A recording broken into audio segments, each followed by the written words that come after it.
One, two, three, test. Yes. 055. Test, test, test.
Test, test.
Dr. Iftikhar, when your turn will come, you can share your screen. Now there is other doctor, she have to start it. Dr. Iftikhar, can you hear us?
Yes, satu. Cannot use satu. Tes,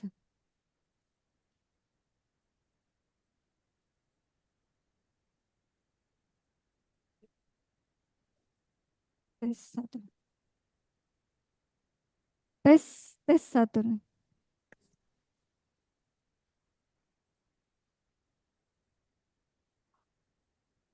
Okay, I think it's for the room. Okay. Okay.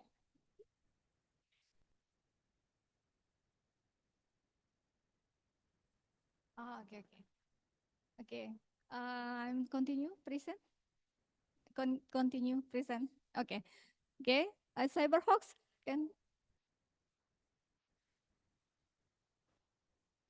yes, be fake. Hawks like a fake. Okay.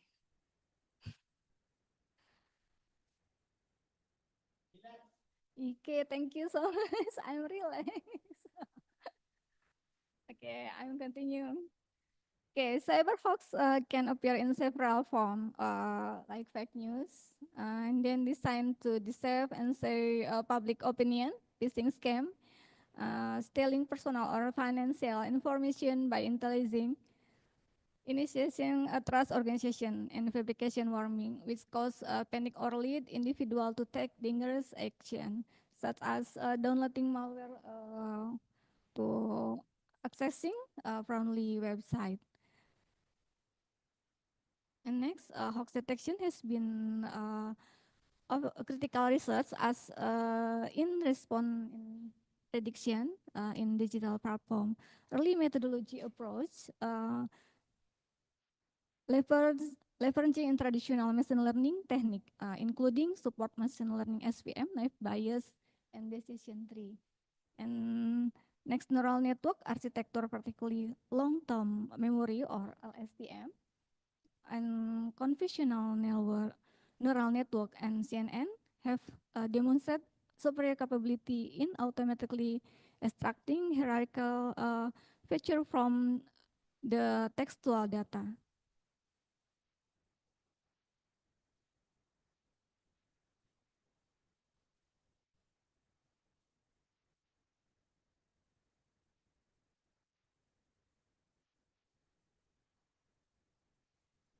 Okay, thank you.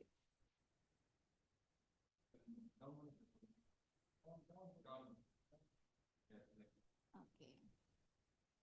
Okay.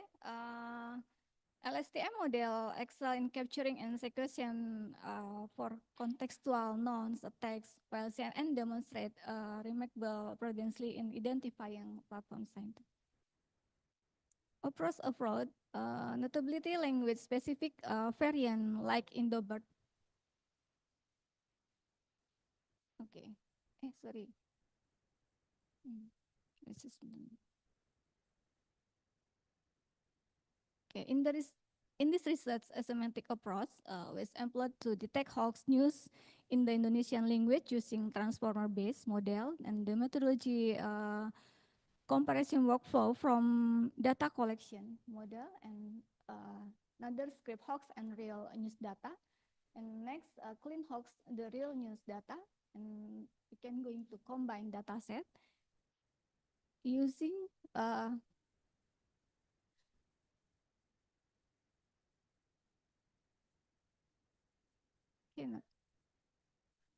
where the light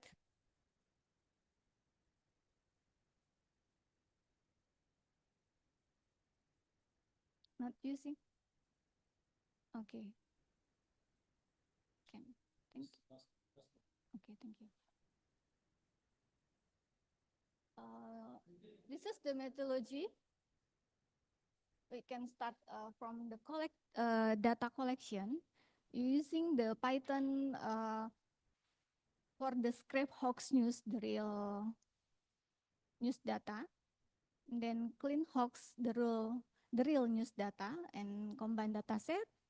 Next tokenization for data, and then fine tune using the Indobird model, and next evaluation for the using the metric for evaluation data. The segment imbalance data set, yeah, the collection of additional real news search to create a more balancing data set. The crawling data from the website Mavindo API. This is the website from Indonesia, and combine using the Kaggle Indonesia news data set. The pre-processing using the cleaning and tokenization, and using Indobird tokenizer, and fine-tune Indobird for binary hoax classification. The result multi-source data collection strategy. We have two primary data source we're leveraging. For the hoax ones, for hoax data set from the Mavindo. The Mavindo, we have the Mavindo, we have the real data set for hoax data set collect from the Mavindo API, and the cleaning process begin with careful label filtering, total entry, and we have real new data set. This is underwent a similarity, but the we crawling from the website news like Kompas, Detik, and Tempo.com.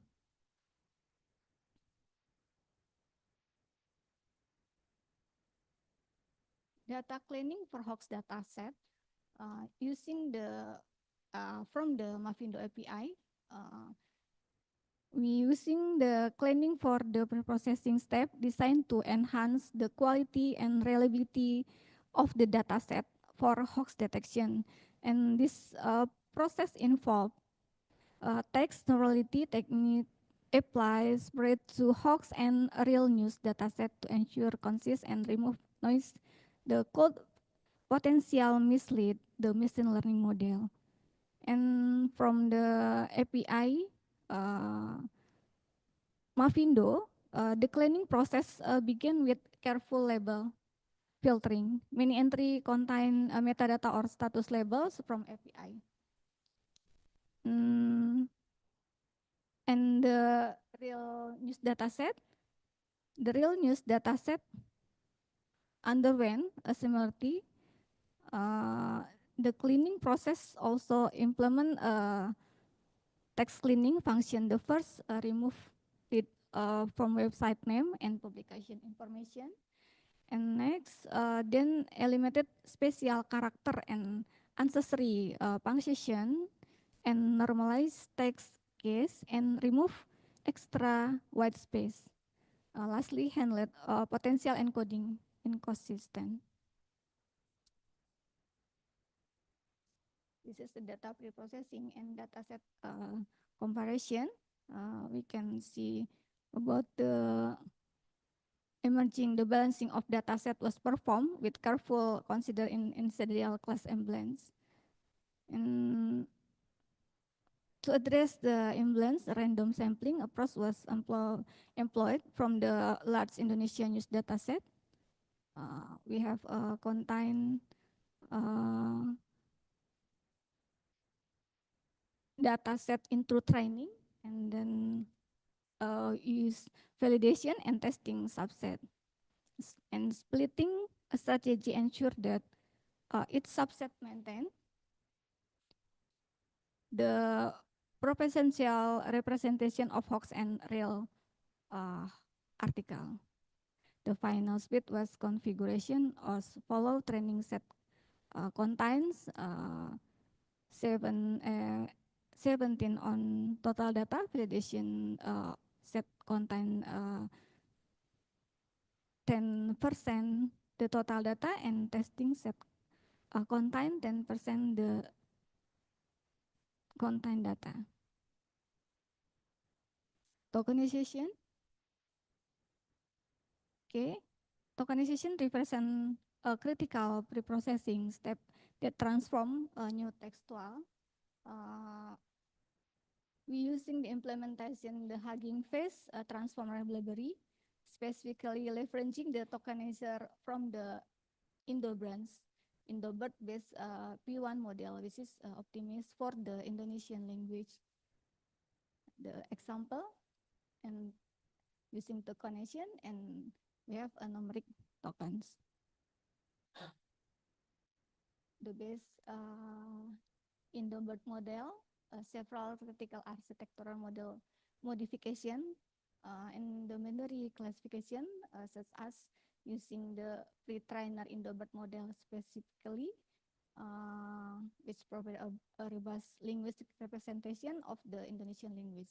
Integration as specialists to note classification here to distinguish between hoax and legitimate news.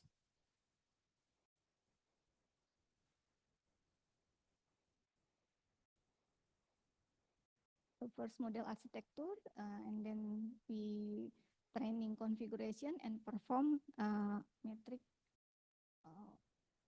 using the confusion metric. Training configuration, the fine-tuning process incorporate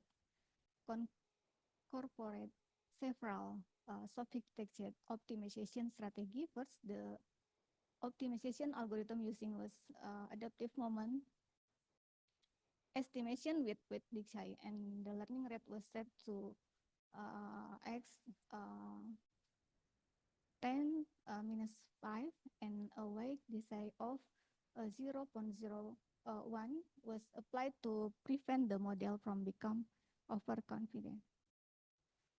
So training hyperparameter regarding the training, batch size was set to 32 for both training and validation. The model was trained for a maximum of 10 epoch, with early stopping being applied after three consecutive epoch with any improvement in perform. And finally, several regulation mechanism were employed during the fine-tuning process, including dropout regulation, early stopping, and wait to prevent overfitting and improve generalization. This is the perform evaluation algorithm, model evaluation process. The form followed methodology must to compute a prediction on the test dataset and compare predict label with a ground truth and calculate perform metric and generate comprehensive confusion metric. And of course, the model evaluation can be summarized in the pseudocode present in algorithm like this. And result, the training.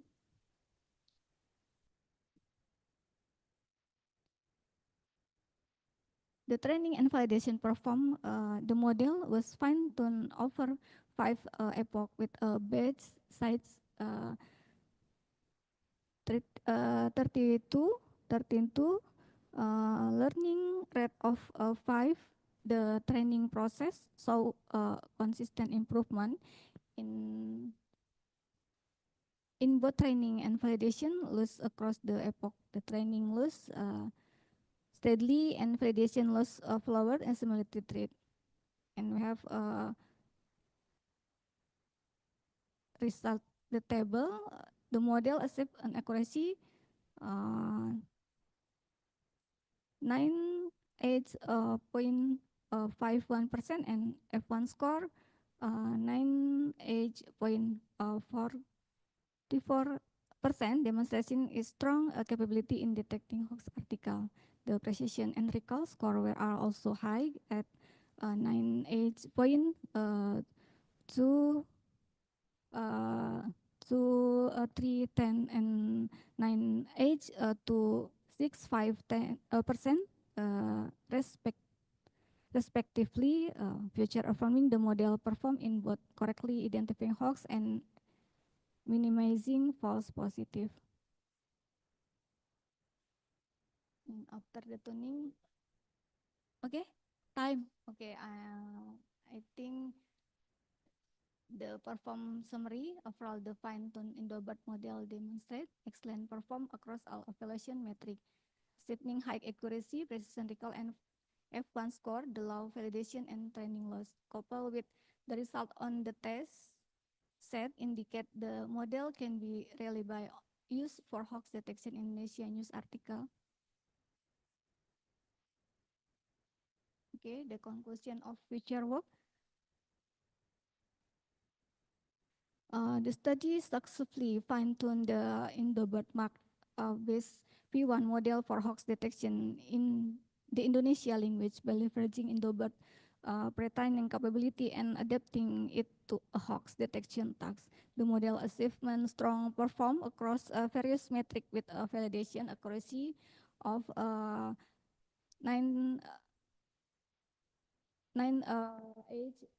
8.88% and a final test accuracy of 98.51%. The model demonstrates its ability to effectively differently between hoax and real hoax news article. The model saw a consistent improvement in training and validation loss with minimal overfitting as evidenced by its balance, precision, and recall score. The confusion metric feature confirm the model's reliability and saw low rates of false positive and false negative. In conclusion, the model perform to proposed to be high effectively tool for hoax detection in the Indonesia language. However, several limitations need to be addressing in future work. The current model is limited is the reliance on language context without considering factual accuracy of content. Furthermore, the dataset used in this study is imbalanced with hoax article being significantly shorter Then real news article, there's limitation highly are for improvement, particularly wisdom in interpreting fact checking.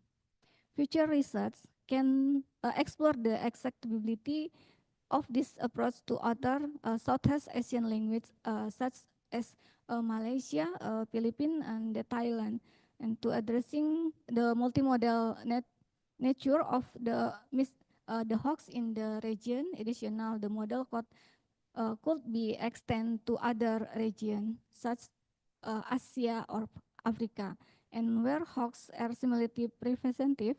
Future work should also investigation the integrated of multimodal capability like detect hoax in image or audio and hoax image, audio, and video, expanding the model's applicability to wide range content type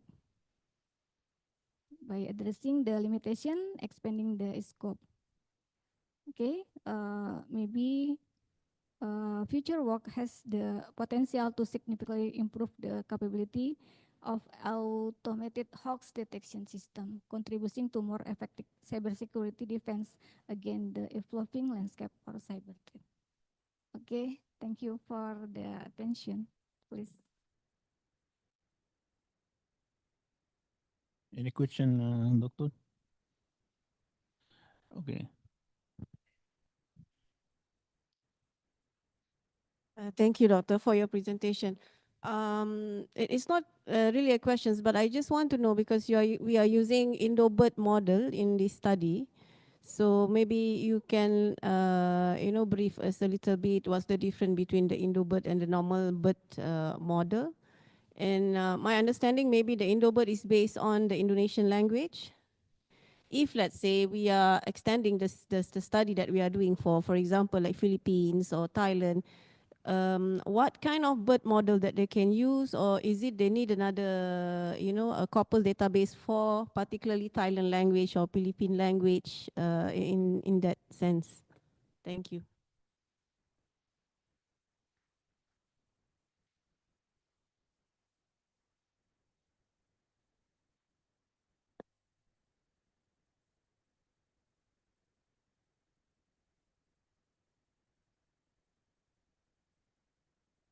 Okay, Indobert different the machine learning another technique because Indobert just using for the text and news in Indonesia, just Indonesia language, and then uh,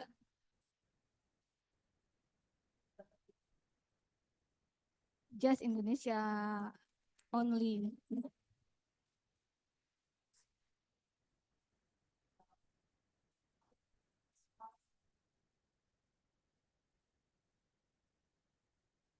Uh,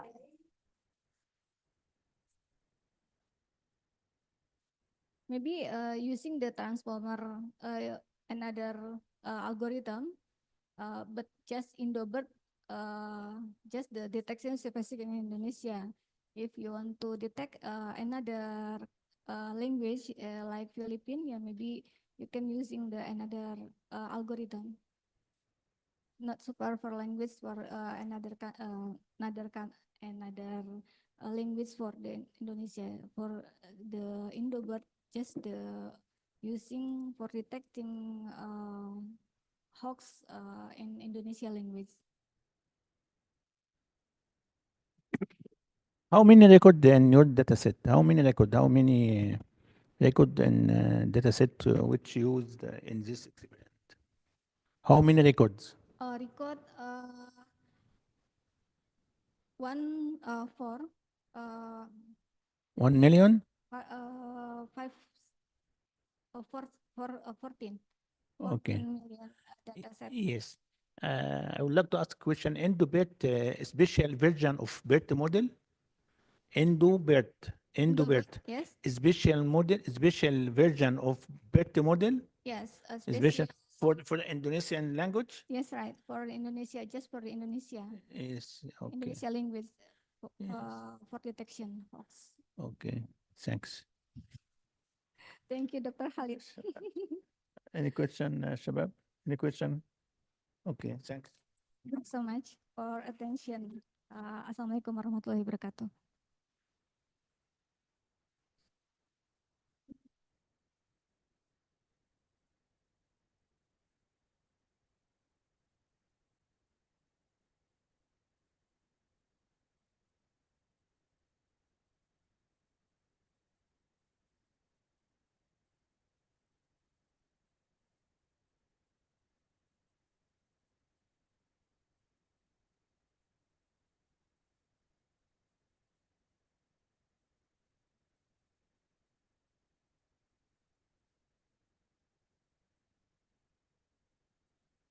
Dr. Iftikhar, ready?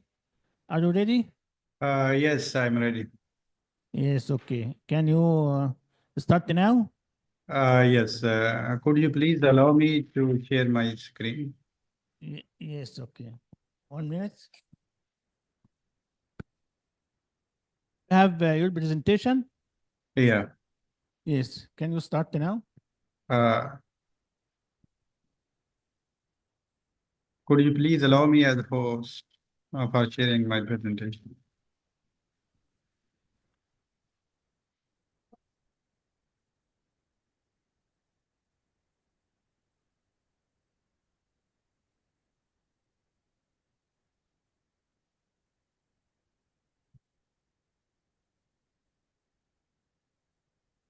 Yes. Share. Can you share your presentation? Yes, I'm sharing.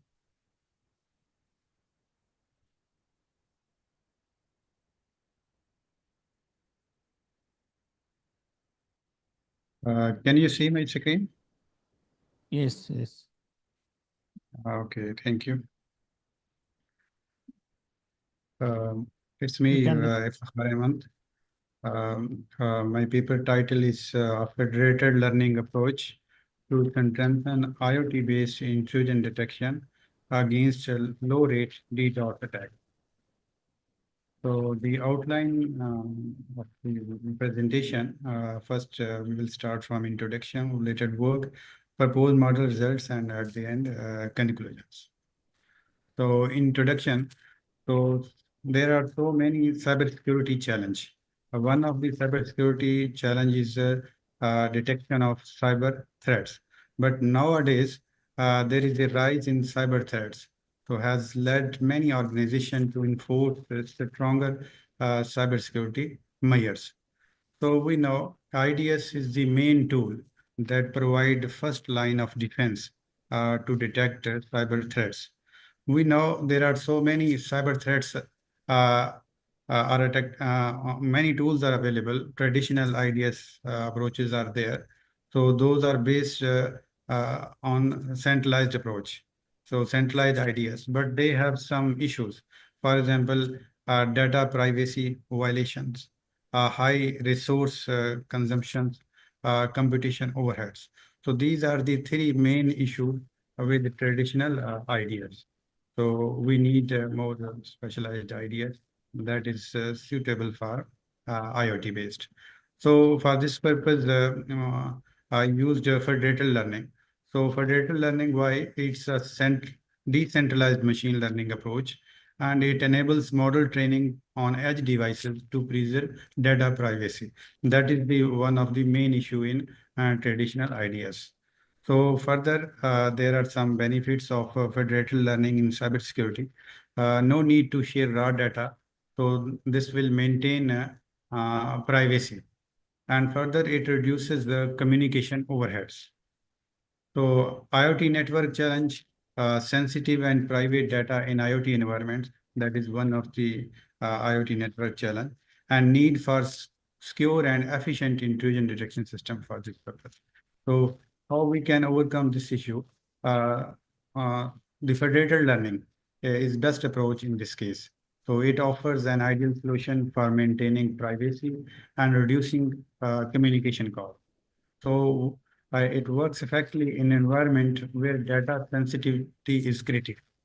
So again, the centralized IDS, there are some challenges. For example, poor scalability, high resource usage, that can be overcome by the benefits of federated learning. It provides better scalability and resource efficiency, privacy preserving model training as well, and reduce communication cost. So the paper, what we did, I discussed in the paper. So paper focus, it analyzed recent federated learning developments for ideas and further examine the use of FL in IoT-based intrusion detection. So FL application in intrusion detections, it preserves privacy while improving accuracy and efficiency. After analysis of recent federated learning approaches in IDS, I proposed a model based on federated learning for low-rate DDoS attacks. So you can find many studies on detection of DOS attack, DDoS attack, but there is less work on low-rate DDoS attacks that may be a target of in IoT environments. So here you can see different recent approaches are reviewed, analyzed in this papers. Federated learning based NIDS for IoT environments. So they used data binding and masking for feature extraction and privacy improvements. So it is lightweight and effective NIDS for IoT, and it also offers a low communication cost. But there may be a challenge, data masking, that may reduce informations. It can affect detection accuracy in some cases. There is another work that used FL based on GRU for IoT breaches. So they used federated training with GRU models, and they produced 99.5% accuracy on their data sets. So need more research on scalability and adaptation across different IoT environments. In third work, FL for anomaly detection in IoT. So this was also efficient detection of IoT attacks. So it offers excellent accuracy and precision. So data quality and availability may impact performance in this case. That is one of the weakness. Supervised federated learning for 5G networks. So combination of federated learning and semi-supervised learning. So they showed 84% accuracy on NB15 datasets. So overfitting was one of the issues in their papers. FL-based Fed IDS for tag detections. So methodology federated model to address data poisoning attack in industrial Internet of Things. So they also showed high accuracy by their models, but challenge in implementing effective validation techniques. So they did not validate their data sets effectively. So next work, federated learning for IDS in another data sets. For this purpose, they used CIC IDS 2018 datasets. They produced 95% accuracy. So misclassification of certain low frequency attacks was one of the limitation in their work. So federated learning in IOMT networks. So they used a model and they produce 99.31% training. So dependency on AI and cloud infrastructures that may pose challenge in a limited IOMT scenario. FL for anomaly detections, data augmentation methods they used.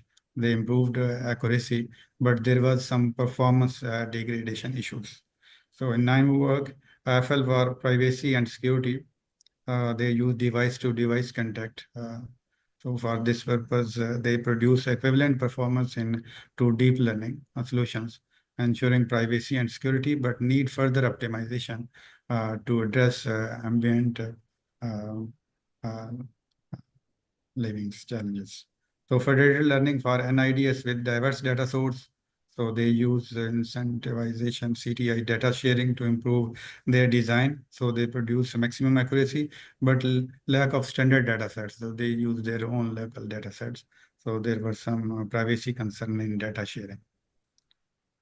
So further DDoS detection in software-defined Doctor, networks, Doctor, they Takhar, used SVM with deep learning for detecting Dr. DDoS. Takhar, Yes. Doctor, time exceed now still after 10 minutes still in the related work.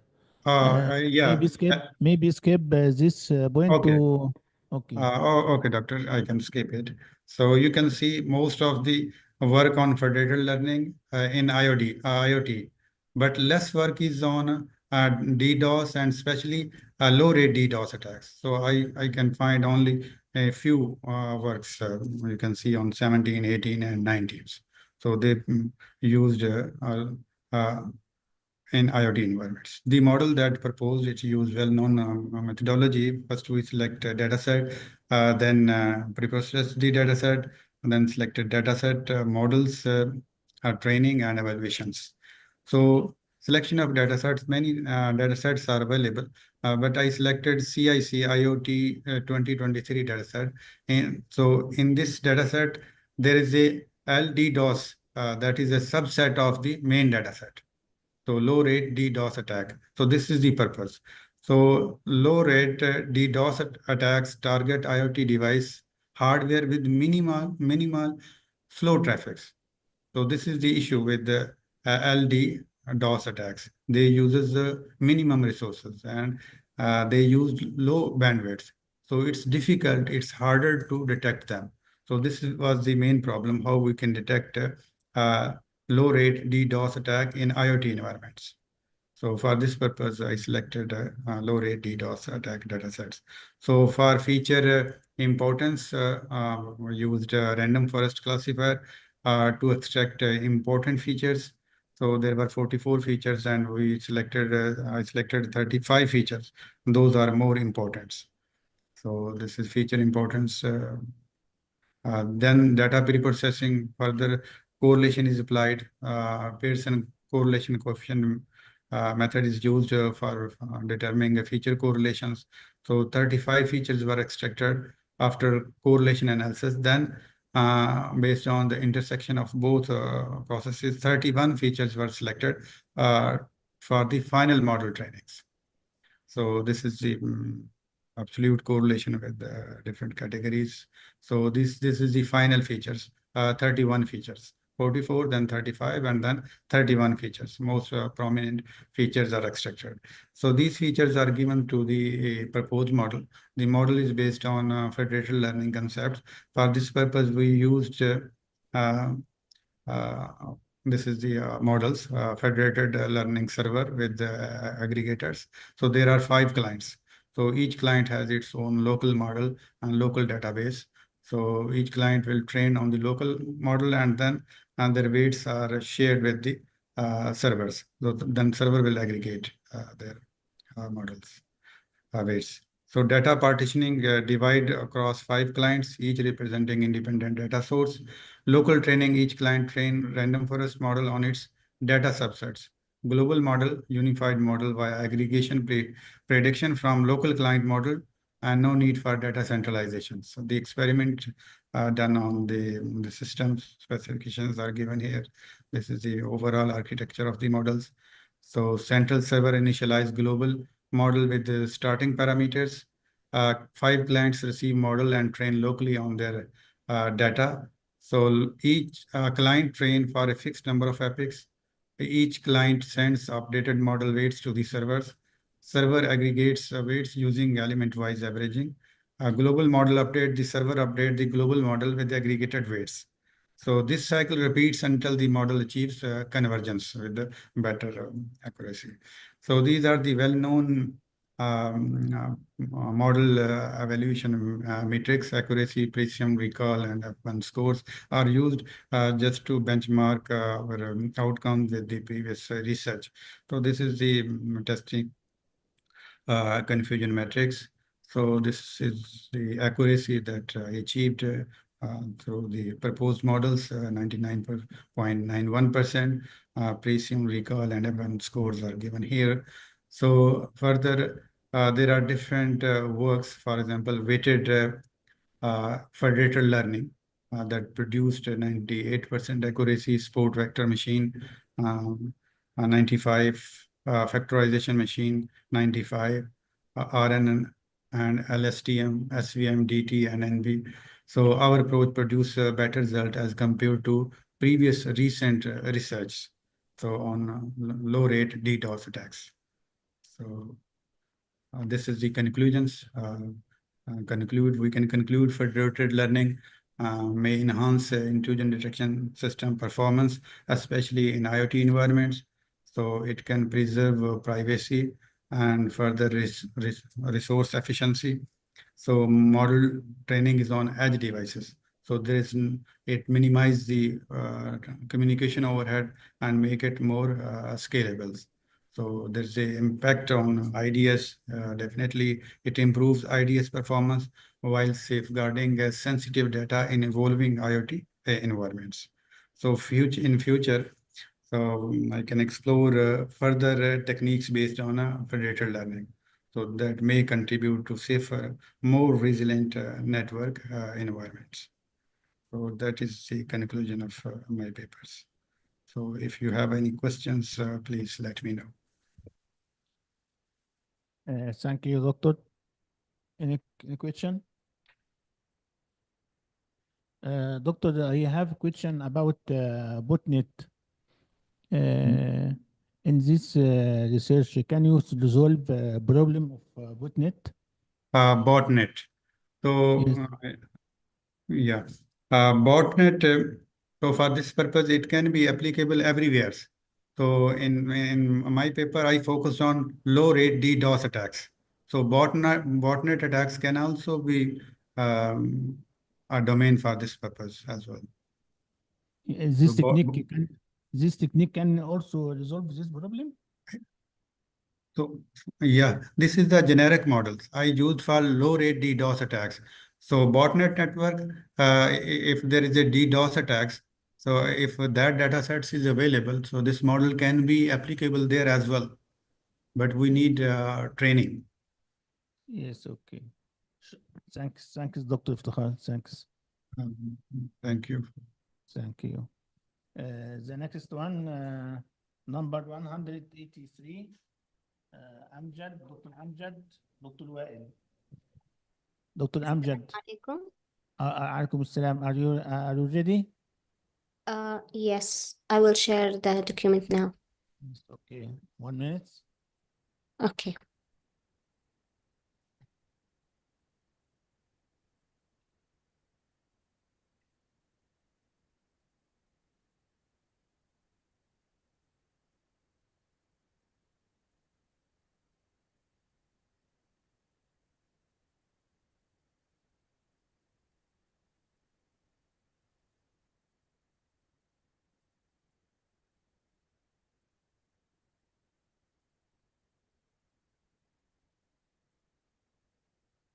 Mm,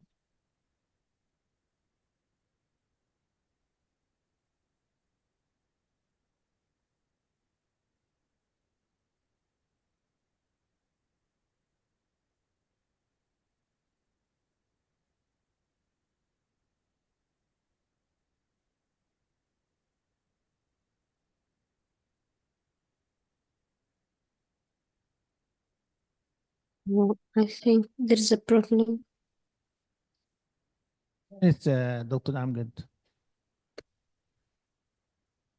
I will try to share my screen now.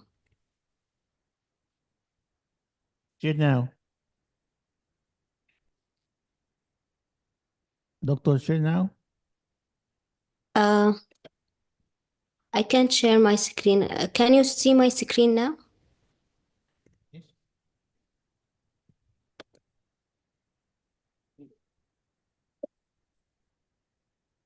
Doctor, can you share now? I share my screen. You can't No, see?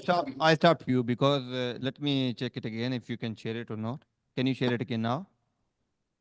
Okay.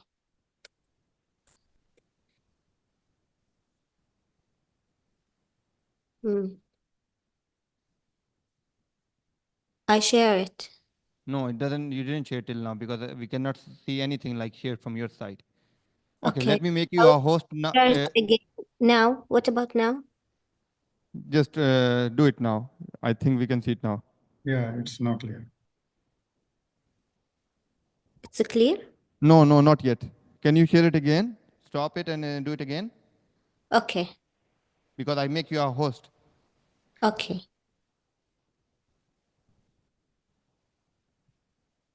I share it. But we didn't see anything. Wait, doctor. Just give me a second. Okay.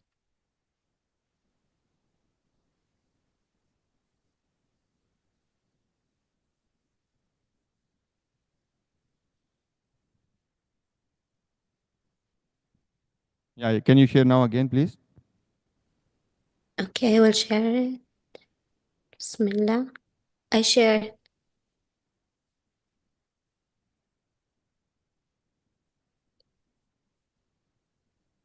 But we cannot see anything from your side, doctor. Host off. Mm. Can you just quit it and come rejoin the meeting again, doctor? I will try just for one more time to share it. Sure. Because now you're a host, you have to be like it. No, we cannot see anything, doctor. I think you Mhm. have to quit and you have to rejoin the meeting again. Okay.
Dr. Dr. Amjad.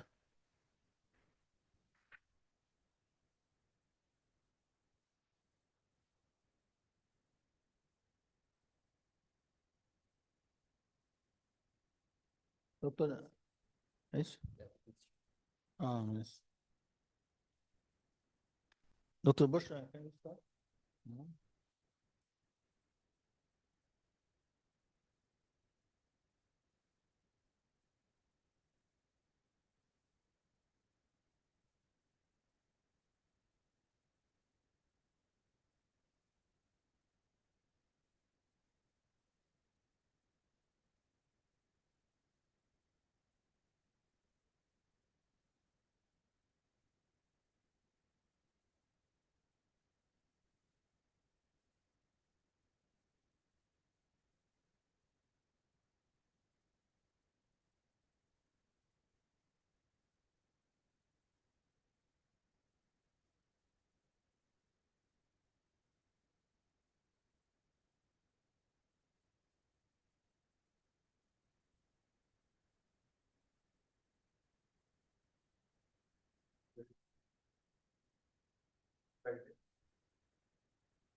I'm sorry, I take a lot of time. It doesn't join with me before.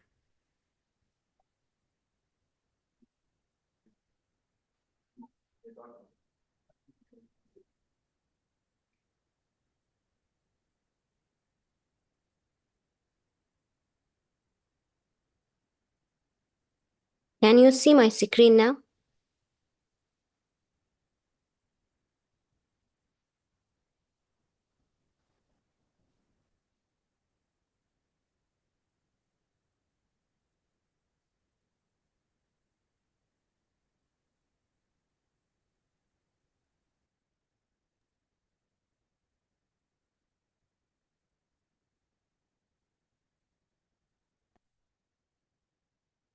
Excuse me. Dr. Amjad, are you ready? Yeah, can you see my screen? No, 1 minute 1 minute معلش يا دكتور بس خلاص أمجد عن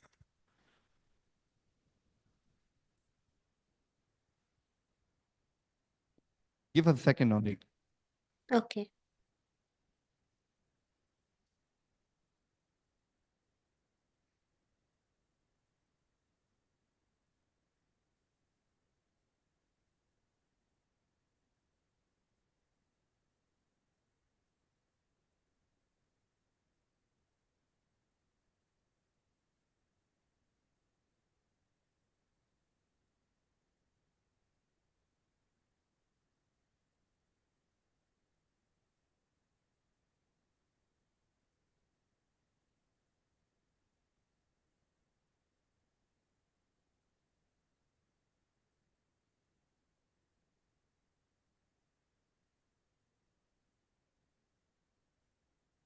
Yeah, now, can you share it again? Because we cannot see anything from your side till now. Okay.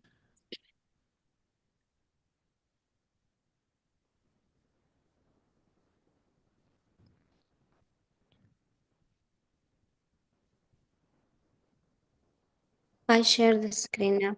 Just give me a second. Let me check it from here if there's any issue or.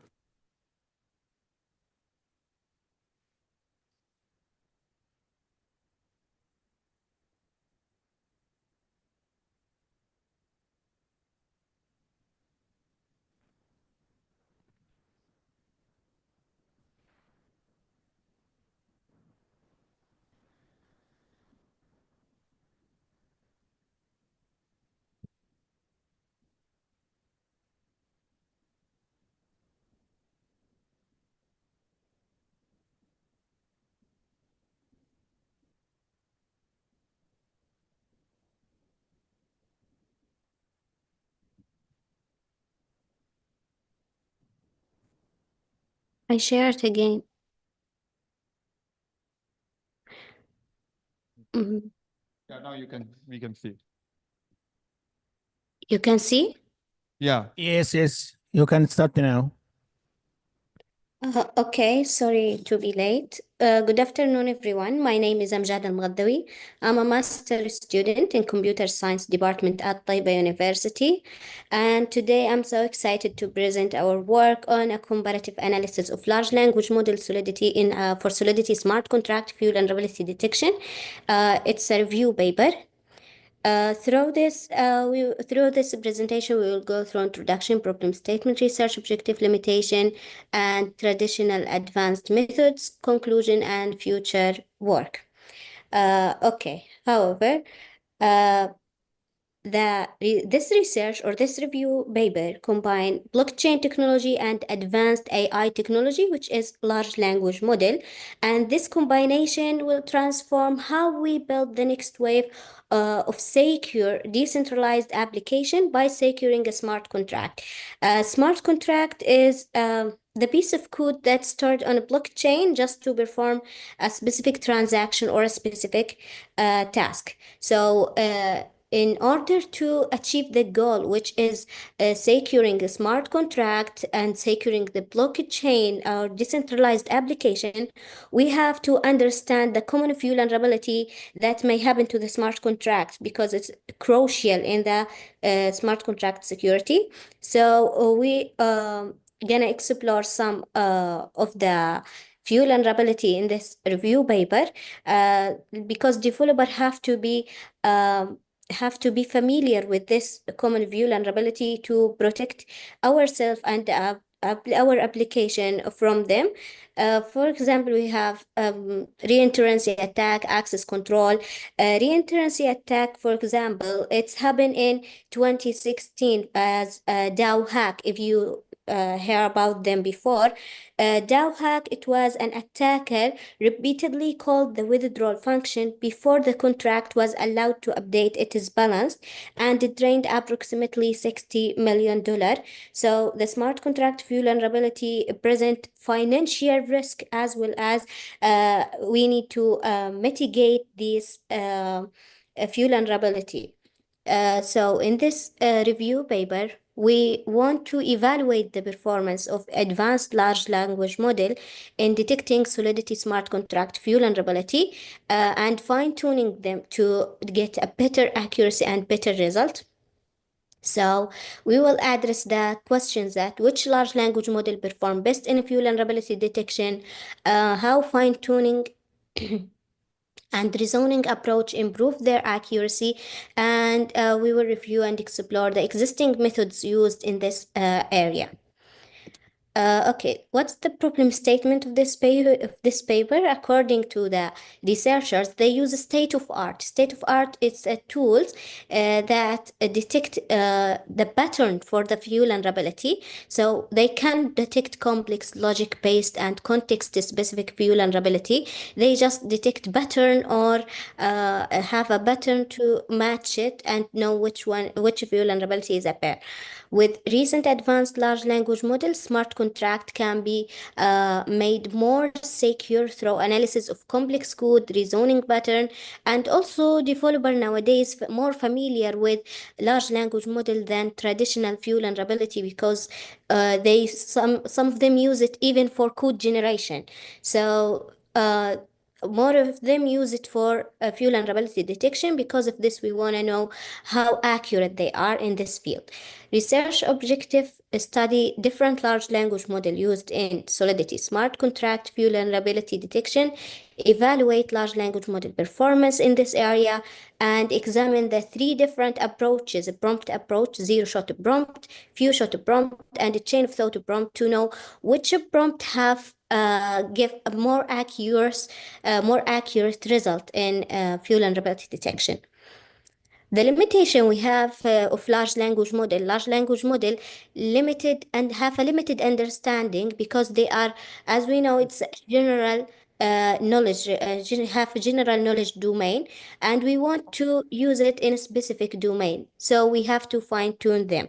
May experience potential inconsistency because large language model may give different output for the same input. Also, large language model have a fact that they are not dedicated to fuel vulnerability detection. So this is may make them unable to reason about the complex task. So we have to mitigate this by fine-tuning them. Now we will go to the methods and how researchers try to solve this problem, smart contract fuel vulnerability.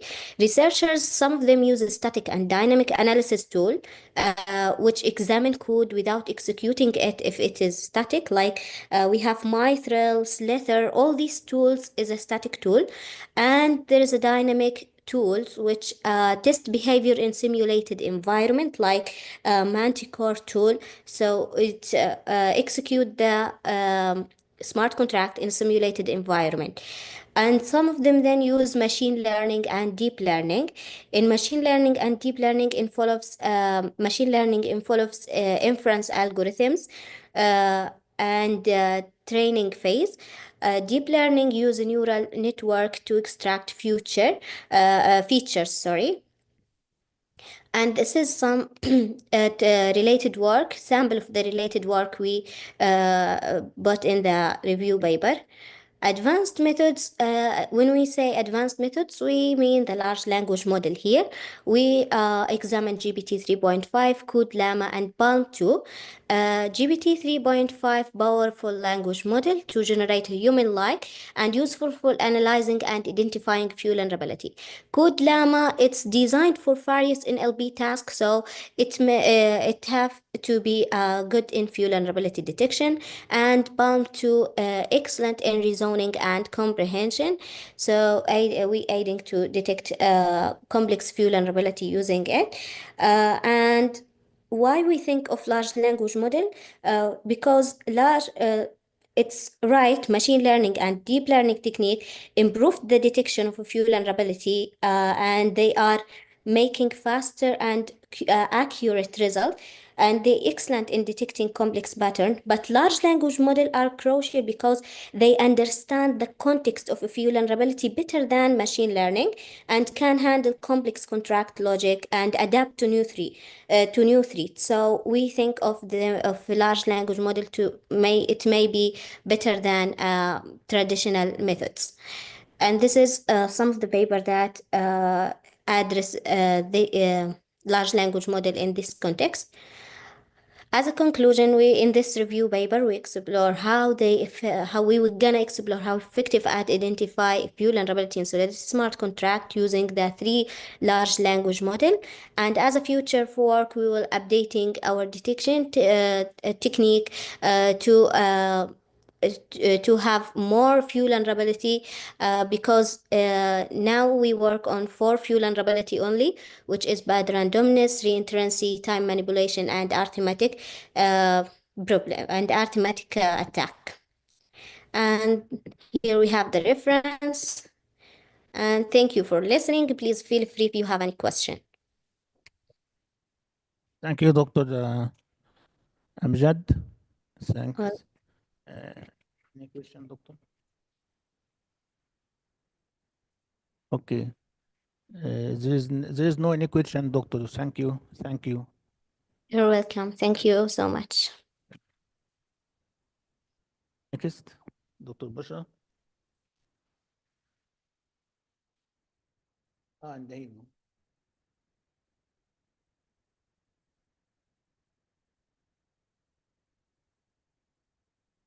معاه بس هما في كده هو يجي بس يا دكتور عشان باصين على النت وكده. استراحة يا دكتور، استراحة يا دكتور.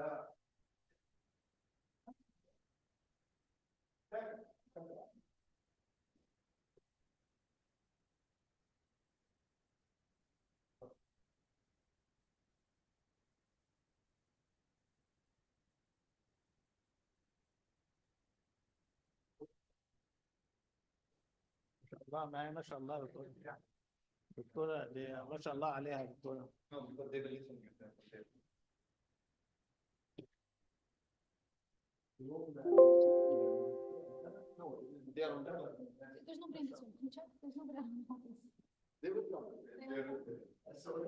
Bismillah. They are coming with the All right, so today I'm going to be talking.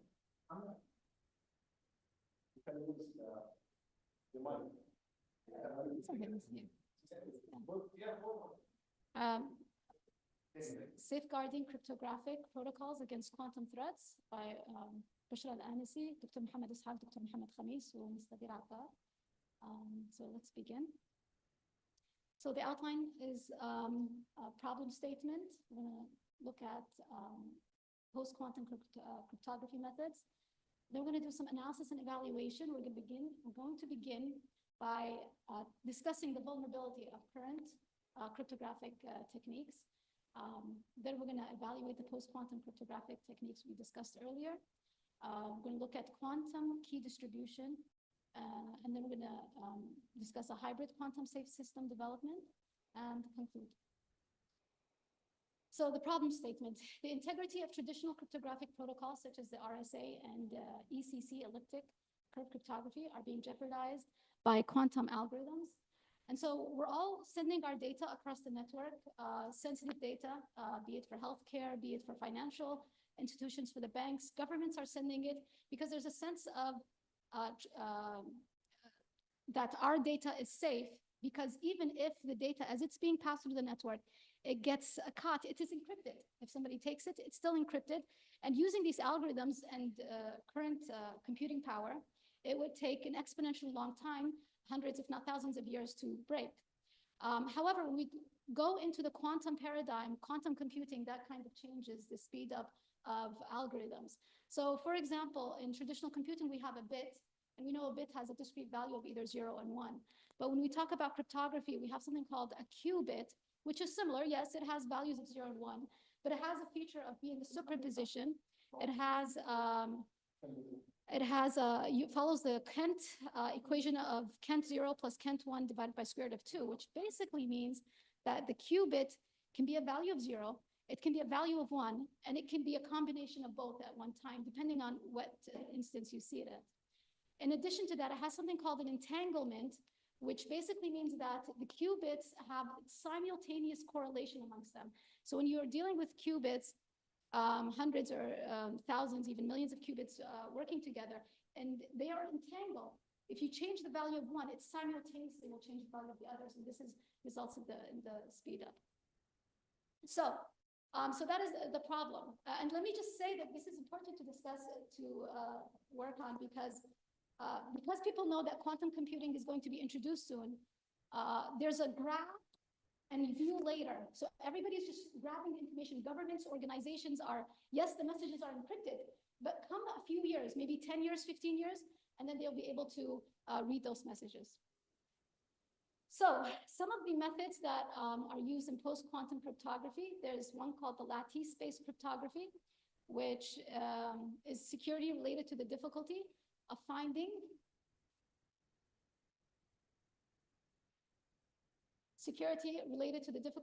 the nearest point in a lattice with hundreds of spatial dimensions, giving an arbitrary location in space. And so here we have an example of a lattice. This is a two-dimensional lattice, and in cryptography, we're going to be talking about hundreds, if not thousands, of dimensions. So this is just a simple example.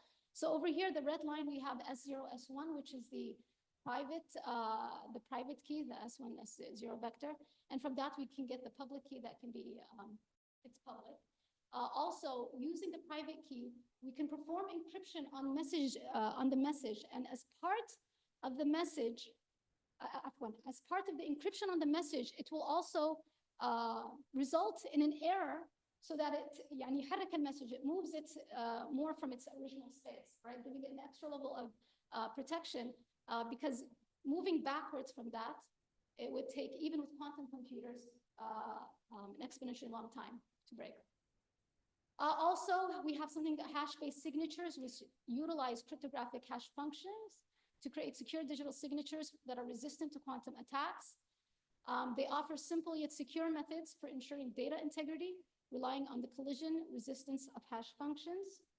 Also, we have something called multivariate cryptography, which is algorithm relies on the complexity of solving systems of multivariate polynomial equations.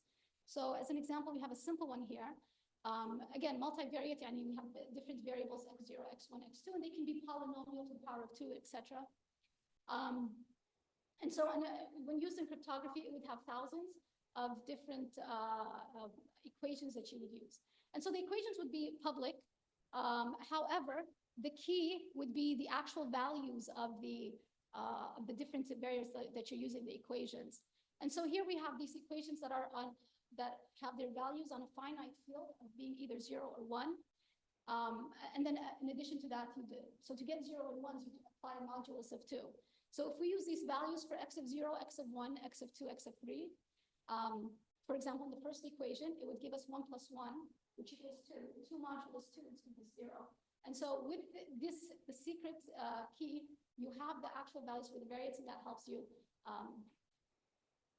read or decrypt the data. We also have something called code-based cryptography, which relies on the difficulty of decoding random linear codes, offering strong resistance to quantum attacks. So far, these 4 different algorithms use mathematical equations for their encryption. We have something also for post-quantum cryptography called quantum key distribution. Quantum key distribution uses the principle of quantum mechanics to guarantee secure key exchange between 2 parties. It does not rely on mathematical complexity to do what it needs to do, all right? It relies on the fundamental laws of physics. So for example, here we have Alice who needs to send a message to Bob. So when they begin, they create a key between each other. How? Alice is going to send bits to Bob using photon beams to send it to him using the, again, laws of physics. And so, and then Bob is going to receive those, the photon polarities, and then based on some rules that they've already agreed on, it's going to have values of 0s and 1s.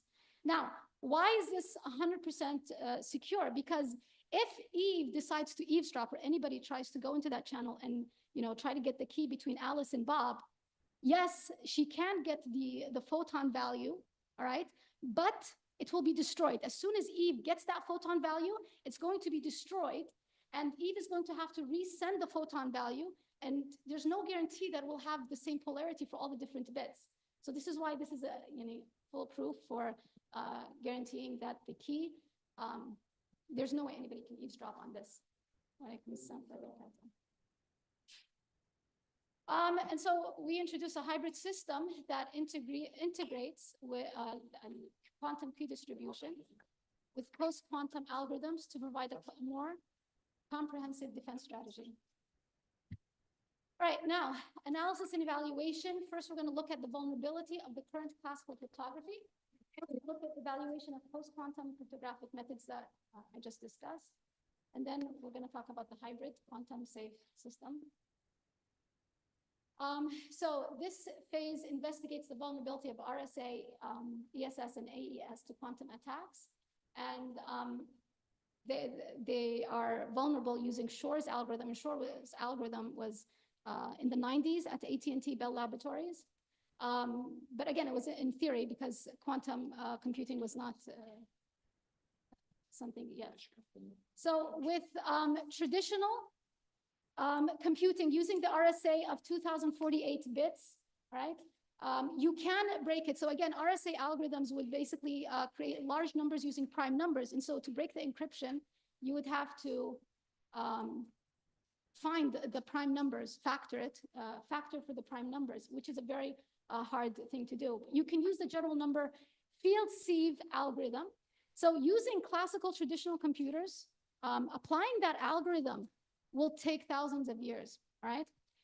If we were to try to optimize it using a distributed computing, a global network, it could take decades to complete. Now, using Shor's algorithm on a quantum computer, it can take several days to weeks to break an RSA of 2048 bits. Now, for the AES algorithm, we can use brute force to break it, or we can use Grover's algorithm. So here we have the orange bars are the classical brute force method, and then we have the blue bars, which is the Grover's method. And so this is the AES key length, 128-bit, 192-bit, and 256-bit, okay? And so you can see using 128 bits on the AES key on a quantum computer, reduces it by a magnitude of 19, magnitude of 19 operations required on a log scale. Now, if we get the AES on current systems, 256-bit, it would give us a relatively similar security factor as the normal one, even on a quantum computing, all right? So we can say that AES is relatively secure for it to use 256-bit key length or more. Otherwise, it would not be safe for quantum computing. Now, the misfit of post-quantum cryptographic algorithms mentioned earlier. There's the lattice-based, which has strong security. It's good for learning with errors. Has decent performance. Al-Cons would require larger key sizes than RSA.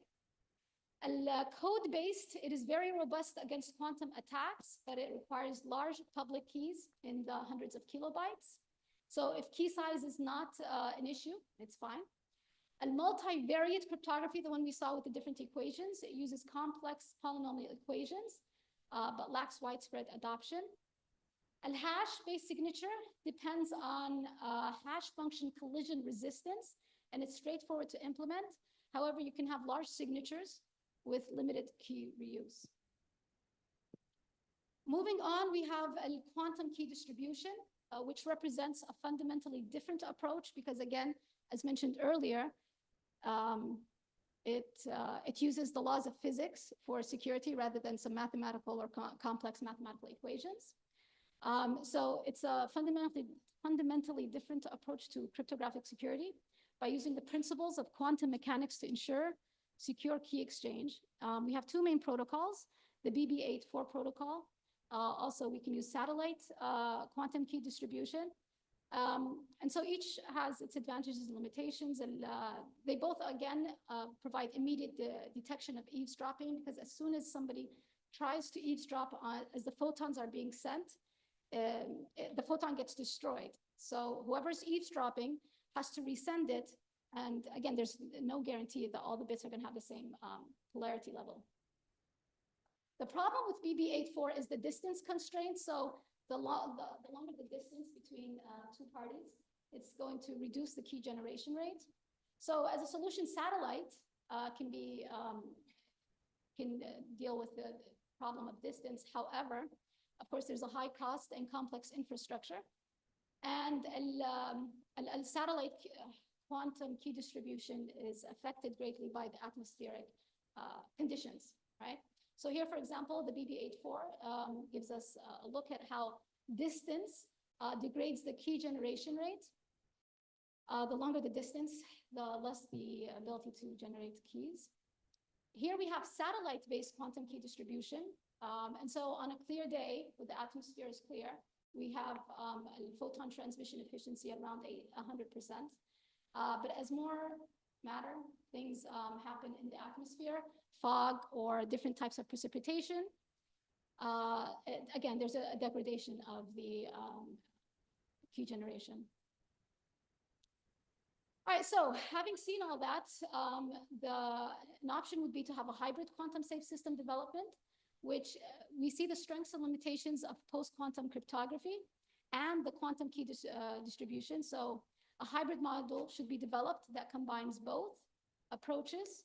The QKD for secure key exchange, ensuring unbreakable key distribution, and the lattice-based encryption for data confidentiality, maintaining quantum-resistant encryption. All right, so by integrating these two methods, we can create a robust cryptographic framework that provides enhanced security while addressing real-world scalability and performance concerns.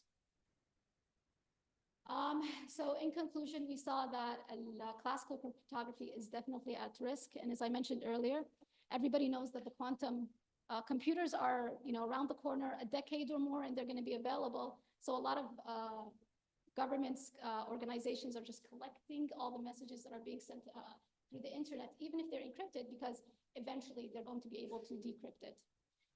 So some of the post-quantum cryptography solutions we looked at, lattice-based, code-based, hash-based signatures.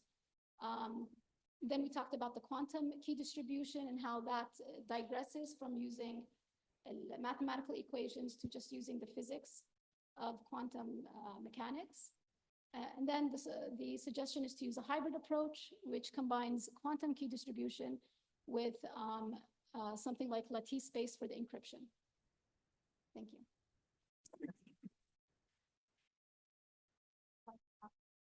Thank you, Doctor. Any question?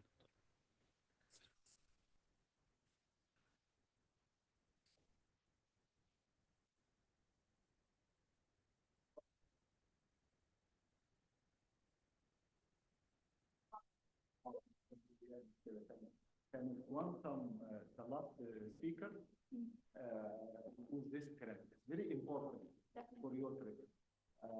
Maybe يعني ممكن يكون عندك في تسجيل أو شيء. It's okay. هذا أول comment. ثاني comment. إحنا عارفين مستواك العلمي الراقي. وعارفين قد إيه التراك بتاع الكوانتم إلى الآن. يعني ما يكون أول الساينس عليها ما عندناش رود ماب خاصه بالكوانتم فيري كلير. وانت تكلمت في موضوع الكوانتم اتاك. This quantum attack will be different than أو تختلف كلية عن التراديشنال اتاك ولا لا؟ ده رقم واحد. أنا أعتقد ستختلف. يعني حتى الأمبريلا الخاصة بالاي اي قد تختلف. يعني الرود ماب الخاصه باستخدام الديب ليرنينج ممكن تختلف كده. المنظم في ديستريبيوشن قد تختلف عن التراديشنال كي ديستريبيوشن الموجوده في الكريبتوغرافيك سيستم. فايه رايك في هذا الطرح؟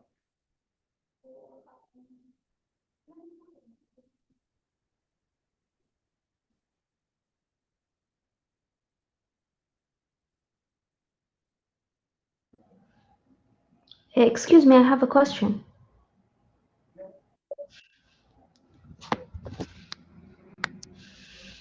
Yes. Can you hear me? What about if we use the hybrid quantum, as you suggested, in IoT devices? Is there a possibility? Because I think the computation is really high. That is Or is this, exactly- or this, there is a way or a solution that we can avoid this high computation? Yes, definitely. It would be something that we need to look at in terms of when we combine this and have this hybrid approach, what are the computational costs for this? So yes, that is something we need to look at. Have you discovered any post-quantum that are lightweight and we can use it in IoT or something? I mean, in your research. Qiskit, I believe, that has a simulation. Right now, we can access simulations for quantum computers. Mm-hmm. Okay, interesting topic. Thank you. Thank you. So in response to your questions, Doctor, yes, I do think it's going to be a different type of attack just because everything that we know is encrypted using the traditional methods. Is encrypted using the traditional methods. So it is something that we need to look at, yes. Thank you. شكرا دكتورة.